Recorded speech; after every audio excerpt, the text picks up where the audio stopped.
think you need to start with knowing what you want to do in life and what your personal goals and aspirations are, and how can investing fit in with your life and your resources and your abilities and what you want to achieve and your temperament, your personality, all of those things. Like 2025 is the year that you are going to succeed and see unlimited possibilities start to unfold in front of your face if you start taking the steps. You can't sit on your couch and think that things are going to come your way and fall into your lap.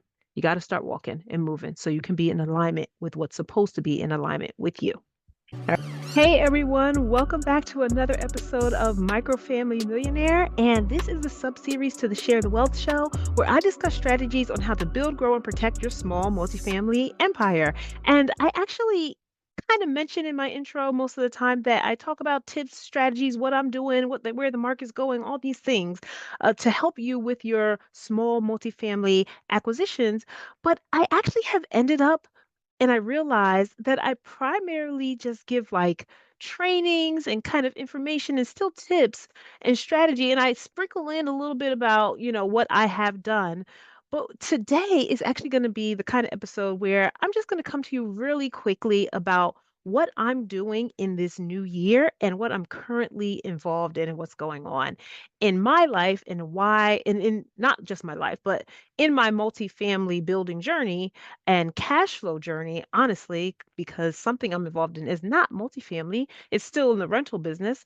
But in any case, I wanted to share what I'm doing right now so that you can kind of gauge what you're doing, what your plans are, and figure out if you haven't made a plan or you haven't taken action on your plan. That's the biggest thing, is just to make sure that maybe hopefully this gives you some type of inspiration to get moving and just start taking steps because you never know how things are going to align, right? But you have to start moving and get out of your comfort zone. So, in any case, I started the year off really still trying to gather all my bearings and figure out what I'm doing. I did a virtual vision board party. I have my 12-week year spreadsheet out that I needed to put all my information and my to-dos and my big goals. Like I thought about my goals, I wrote them all down, and then I now need to really like make a plan for how I'm going to accomplish these goals and what's my week by week to do kind of trajectory to make sure that I am keeping track and keeping myself accountable for the steps that I need to do in order to achieve these goals within a 12-week period or, whatever, however you want to say it. I actually have had this spreadsheet open for this is the end of February. So the quarter is almost over. The first 12 weeks is almost over. It's like a third, two-thirds of the way through. And I still like I haven't actually written down all the steps and things that I need to do in my spreadsheet. So that's just been a thing I haven't been able to get my head around and get the time to really sit and think clearly about how this plan needs to look. But I didn't let that stop me from starting the journey. So I'll just tell you quickly. I was thinking, what is my financial freedom number? And how many units do I think conservatively I need to add to my portfolio in order to achieve financial freedom, especially with a lot of changes happening at my job and me not being quite okay with the changes in the position that I'm now required to kind of embrace, right? So I honestly, at the end of the day, I sat and thought about it, and I really could probably use about 16 more units to add to my portfolio with a certain, I think conservatively, maybe $300. 200 is like the low end, but $300 of cash flow after all expenses, after debt service, everything is paid.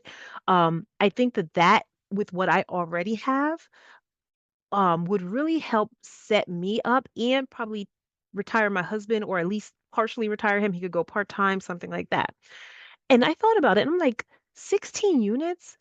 It might sound like a lot, but honestly, in my world, in the world of the people who I hang around and who are in my network, 16 units really is nothing. If I think about it, like I could get one 16 unit, which seems a little bit more daunting, right? But I could also get four quads, right? A quad is a four unit. A 4 unit, like if I were to go out and look for it, that should not be too hard to get. And what if I found one owner who owned 4 units who happened to be in the same area? That would be even better because then I could get them all at the same time, right? And potentially even negotiate seller financing or something like that when it comes to it. So in any case, I just thought, okay, 4 units for my goal for the year. And that's not my goal for the first quarter. My goal for the year is to get 4 units, which is the 16 units that I kind of need to be comfortable or feel where I need to be in life and for financial freedom and to start the next phase of this journey, this real estate ownership and landlord entrepreneurship, all the things, right? And so on top of that, the main goal, what's the main reason behind wanting those extra units besides financial freedom? It's tied into financial freedom is cash flow. So I need cash flow. And so I either need to increase my income or decrease my expenses, right? And if I'm increasing income, I'm not talking about W-2 income. I'm talking about my investment income, which is why I want the four quads, right? But I also could do some things right now to decrease my expenses. So in the fall, I my insurance for my 3 unit actually got canceled and I had to get new insurance. And all the insurance options I was getting at that time were ridiculously like two or $3,000 higher than what I was paying currently or paying last year. So the new insurance that had the best coverage that I could, get was like $7,000 for the year for a 3 unit. And my previous policy, I think, was like 3,400 or something like that. So to go up that drastically was going to really cut into the cash flow that I would get for my 3 unit. So I decided, okay, now that I had to hurry up and get a policy because my other policy was expiring and I needed something immediately, I rushed and I got what I could get at that time.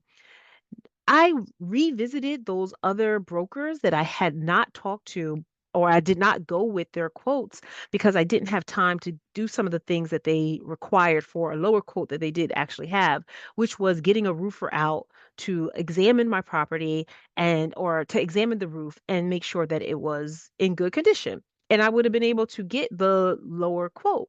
But I didn't have time because my insurance policy was expiring in like 3 days. And yes, it's my fault for kind of waiting till the last minute to do that. So I have to take responsibility for that. But in any case, at the beginning of this year, I decided, you know what? Let me revisit the insurance policy. That's at least one big thing I can do to try to lower my expenses. So I got a roofer out there. I got a roofer statement of quality. There was a bunch of leaves and debris on the roof that I need to get cleared off. I got that cleared off. I got some roofing caps kind of resecured. I got the letter from the roofer. I put that back in with the insurance company. They decided, or with the broker, they decided to honor the quote that they gave me back in November. And so I ended up getting a 4,000, what's my quote? No, it's not even 4,000. No, it is $4,300 for the quote for the year. And all I did was take action on getting a roofer to come out to, and yes, did I have to pay for the letter? Yeah, like $100. But it's saving me almost $3,000 for the whole year by paying $100 for a letter and actually maybe 200 for the my maintenance people to clean off the roof for me. So that is an expense like I would pay that any day of the week to save $3,000 on my annual premium for the insurance. So in that same realm, I started looking at, I had thought it about trying to refinance because I have a lot of equity and I'm like, okay, in today's market, if you don't know what's going on, with the interest rates are slowly coming down. They haven't decreased a ton, but they decreased enough to put some steam behind the multifamily industry, right? And so I thought, okay, I have a lot of equity in my property. Let me wait until maybe the summertime till I can see if the Fed has a couple more meetings and they decide to decrease the rates even further. But then I went to a meetup and there was a lender there who was very experienced in my market. And I decided just to hop on a call with him and talk about like the idea of pooling equity. And he mentioned that I could buy down the rate. Now, I know that. I know that I can buy down the insurance, the interest rate. But I was not thinking of, I don't know why that never came up before, because I had talked to a couple of brokers over the past couple of years, but the rates were just so high and the payment was so high that it was going to kill the cash flow that I had. And I didn't think the amount of equity I was going to be able to pull out was worth it. I wanted to keep the cash flow.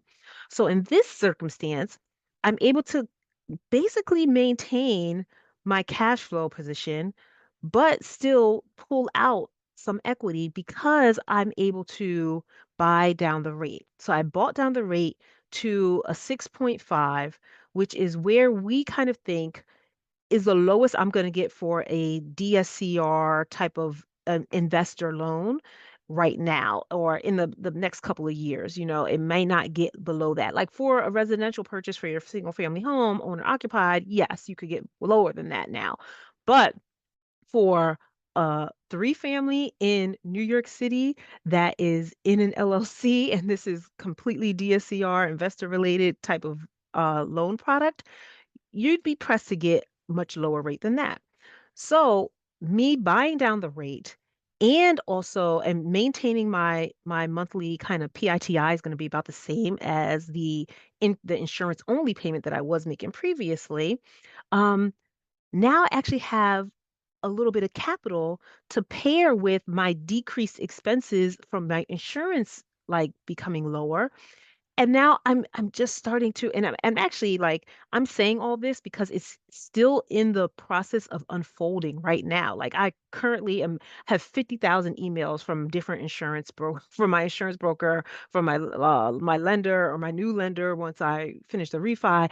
All of this, like I've been on calls all week, back and forth, verifying, sending information, doing all the things to make this happen, right? So that's one big thing that I'm working on to increase my cash flow position and increase my access to capital so that I can take advantage of the multifamily market industry that's happening right now. Because what's happening right now is that because interest rates have come down a little bit, the delta, the difference between what sellers were expecting for pricing and what buyers could reasonably pay because of insurance, over the past year, that delta, that difference is decreasing slowly. It has not met completely. It's not, you know, flat. Like there's still a gap, but at the same time, that the decrease in that gap has made a little bit more movement in the multifamily market starting to happen. There are also a lot of properties and owners who may be in distress because of issues with the loan and the rate that they had previously. So if you are well capitalized, so you have two things to do in this kind of market: either get seller financing and just get creative with financing. It doesn't be seller financing, but some type of creative financing strategy. That's what a lot of investors are looking for. Finding something way under market so that you can pay cash for it, but then also paying cash equals what? You have to have access to capital. So if you are well capitalized, you're also in a really good position, which is why I wanted to try to pull capital out of my property with this refi sooner rather than later, because I don't want to miss opportunities that are coming down the pipeline. And who knows what's going to come later on in the year, right? Another thing that I am doing to kind of increase my cash flow position is I have um uh a car. I don't know why I couldn't think of the name of the car. A car that I have on Turo that I've been renting out for the past year. It has not been that um as profitable as we were projecting it to be. I think it really is because of the Turo platform. But what am I doing now? I made a couple of calls, got some referrals to people who are actively managing cars and car rentals in the area. And I actually connected with someone else who manages cars privately and not through Turo. So now we have a projection for what this car can make. I'm in in the talks with him all day as well, like with the refinance, with the refi, with refinance and refi, gosh, those are the same things. So with the in new insurance, with the refi, I'm also getting new insurance on the car because I'm making plans on switching the car operators from who is with now, who which they've actually been doing an excellent job, but they're just doing it. They don't have the capacity right now to do private car rentals, and so they use the Turo platform as like an intermediary. And I just think my car is going to do better off of that platform because of the fees and things that they have, and because they only have like short people who want the a car rental for a short period of time, like a weekend kind of thing. They call them weekend warriors, right?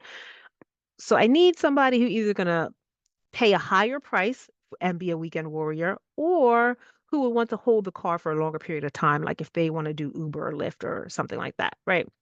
So in any case, all of that to say, the Turo car is in the process of being transferred. I just actually been on the phone, like I said, with a lot of like insurance today, getting that set up, paying the first premium. Also talking to an Audi dealership because I need an additional key because I only had one key from when I bought it. I don't know why they didn't give me two. But the extra key, actually, I found out, oh my God, it's gonna cost so much money, so much more than what I was thinking a key cost. So obviously I know nothing about cars. And that's why when you want to get involved in something and you don't know about that industry, hire out who you need to help partner with who you need help with, like, right, for what you don't know. So I partner with this car because I am not a car person. I just see an opportunity to increase my cash flow and increase my equity in holdings. And even though a car is depreciating asset, right now that's a cash flow play, right? I'm not trying to resell the car in 5 years for a profit, right? So that is another strategy that some people do use. And so maybe I'll explore that in another time. But right now it's just cash flow and I don't want to see the car. So this weekend, I'm actually picking up the car. I'm going to drop it off with my new operator. We're going to get everything set up for the week. And then by the beginning of March, we should be up and running, and just give him a test run and see how he does with managing this car. And that should be giving me a lot more capital than I'm getting right now, or that I have been getting for the past year with that car.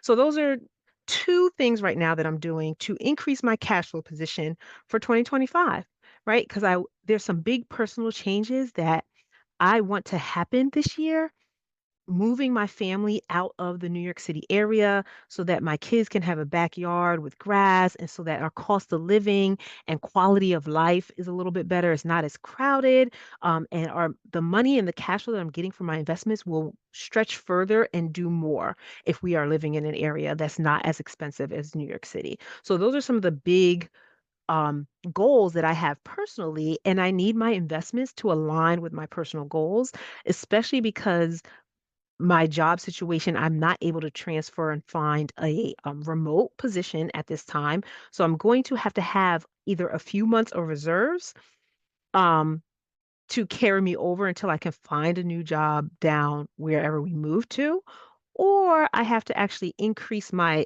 real estate holdings or my cash flow position so that I might not even need to go back to work. So there's a lot of things happening at the same time right now. Um, Another thing I want to say, and I'll just wrap it up with this, is there is power in equity. And my entire portfolio so far has been built off of equity growth.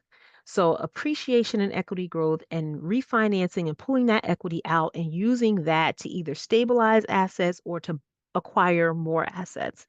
So I want to just share a quick story about another equity growth type of situation. I have a 5 unit in Pennsylvania that I've used equity from that building a couple of different times. And right now, the roof has actually collapsed on that building. That happened a couple of months ago. That unit, the top floor unit, is vacant. But my partner and I finally got, I think most of the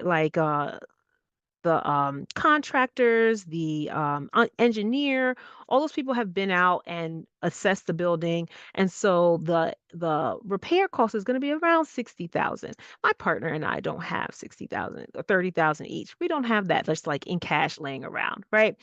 But what we do have is equity in that building. So when we bought the building in 2023, we bought it for 400. It appraised at 440 at closing. So we instantly had 40K equity. The following year, we had 3 units vacate at the same time, which was not planned at all. And we didn't know what was going to happen. And they needed a lot of repair that we also did not have the capital for. But guess what? We got the property reappraised and it appraised for 740. In 1 year, it increased like 300K in equity. And plus, because of our down payment, we had about $380,000 of equity in the property in just the first year. So we were able to refinance, get a second. We didn't refinance the whole mortgage because interest rates at that time were starting to climb and we didn't want the higher interest rate. So we just took out a second mortgage on the loan and we used that second mortgage to pay for the repairs. We took out about 60. The repairs ended up only costing 40. So me and my partner split the 20K difference and we had a little bit of cushion in our pockets that we weren't planning on because we were just going to use it for repairs, right? Now, because we could have at that time decided, oh, we have so much equity of $740,000. Like we have 300K in equity we can use. We could have been greedy at that time and said, let's take out all the equity and max it out. But at that time, we were smart and we decided to keep a level head and to just use the amount that was needed for the repairs because we also wanted a cash flow play. We did not want to ruin all the cash flow by taking out too much equity and getting a higher mortgage. So now in this year, like because it's 20 end of 2024, beginning of 2025, now we have this roof issue because we made the smart decision back then to have delayed gratification and to not pull all our equity at the same time. We ended up having enough equity to now we can pull equity again to pay for the roof, which is this time is about $60,000, which me and my partner again don't have just sitting around. Like we are scraping these portfolios together by the skin of our teeth, right? So I'm saying all of that to say, like, if we can do it with very limited capital, you can do it with very limited capital. You just have to get started and be creative sometimes. So with this last refi, we're not taking a third mortgage out. We're actually going to refi the second mortgage and at a little bit higher, like 60K on top of the second mortgage with the refi, so that now we can use that as our to pay for the roof repairs, right? And then at that time, like our rents have increased a little bit.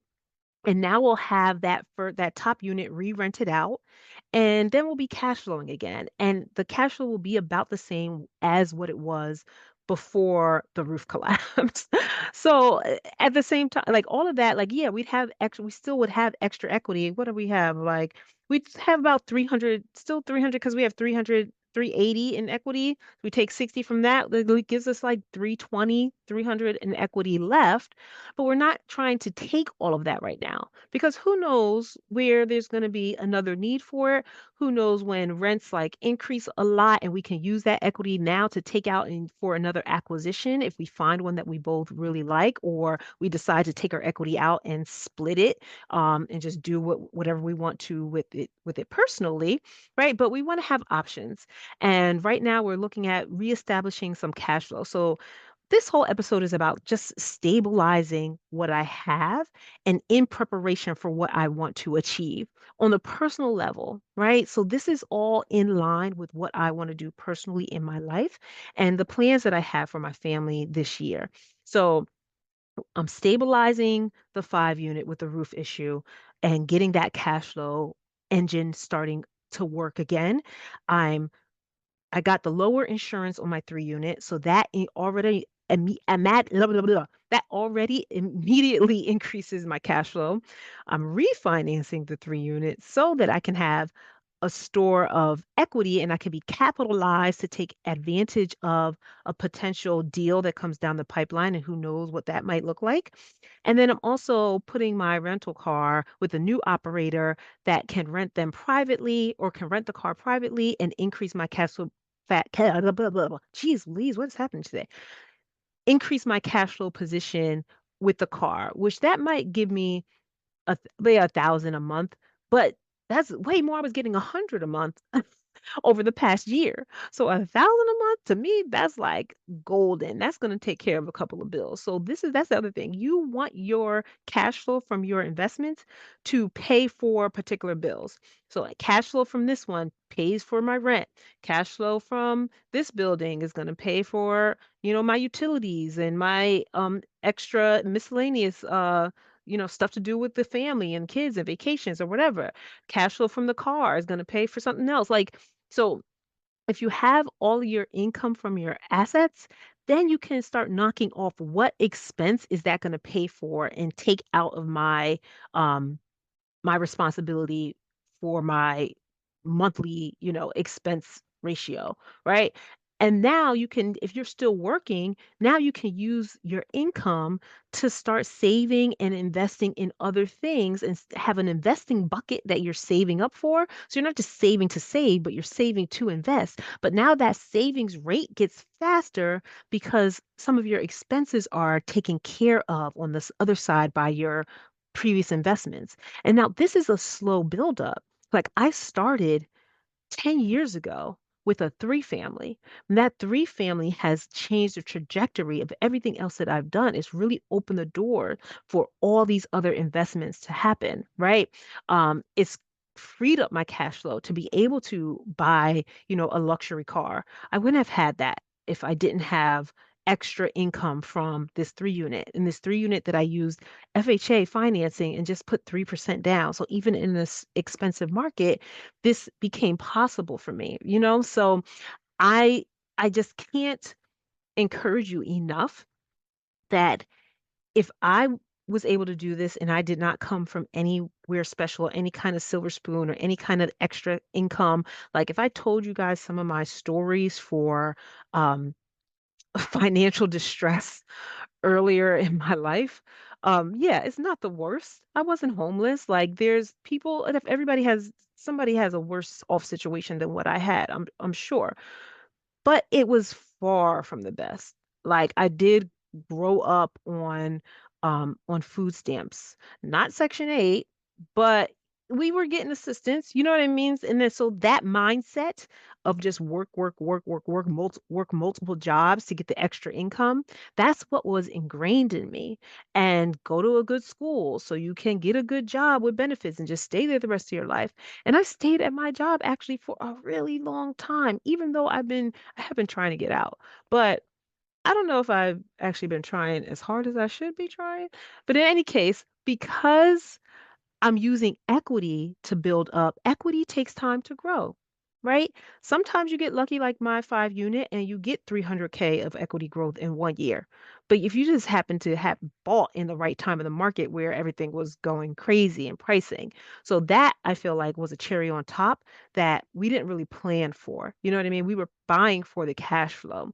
But the thing is, we bought and you have to get out there and buy, get the help that you need to buy any kind of asset, even if you have to start with a car, find someone in your area who does car rentals privately or with a platform, see what they do and how they do it and connect with them, link up with them, have some multiple conversations with them, and maybe start something small that way, something to build up your income. You could even be a car broker, which I didn't even know existed because until I was talking to my new car operator, is that you could broker other people's rental cars and then get a fee for finding the right renter for the car. You know what I mean? Like there's other ways to hustle it and get that little bit of money, that little bit of seed capital that you need to start expanding that. And even like the operator that I had before,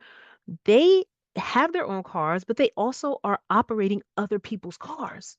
So operate other people's cars. Like find someone who has a car that they want to put on Turo. Or if you have one car, put it on Turo as a test run and see how you like it and start building up your experience and your star level on the platform or whatever other platform you're going to use, right? And then from there, you can start building up slowly. So it's a step-by-step process, but you have to start, right? So all of this seems like a ramble, But this really was me sharing my journey of mentally thinking about like, what do I need? What am I doing with my family this year? How do I need to achieve what I want to do with my family? And now, how can I achieve that with my investments? How can my investments help me in my personal life and my personal endeavors? And so I think you need to start with knowing what you want to do in life and what your personal goals and aspirations are, and how can investing fit in with your life and your resources and your abilities and what you want to achieve and your temperament, your personality, all of those things. Like with this car, I don't want to manage this car. I don't want to have this on tour. I don't want to manage with people renting cars. Like I don't want to do that. And so I know I'm going to outsource that, right? And I'm going to partner for that. So partner for your weaknesses instead and build up your strengths in the areas where you have a desire to learn more or you have some skill set already there. You know what I mean?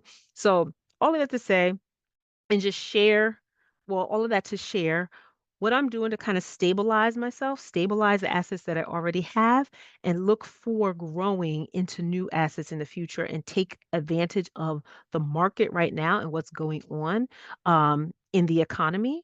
So look around, educate yourself, talk to people, talk to me, reach out, message, leave a note or a message, email me, sharethewealthshow@gmail.com, sharethewealthshow@gmail.com, and I'll respond. I love hopping on calls and talking to people and encouraging them and giving them whatever information or resources or anything else that I have that may be of help to you on your journey.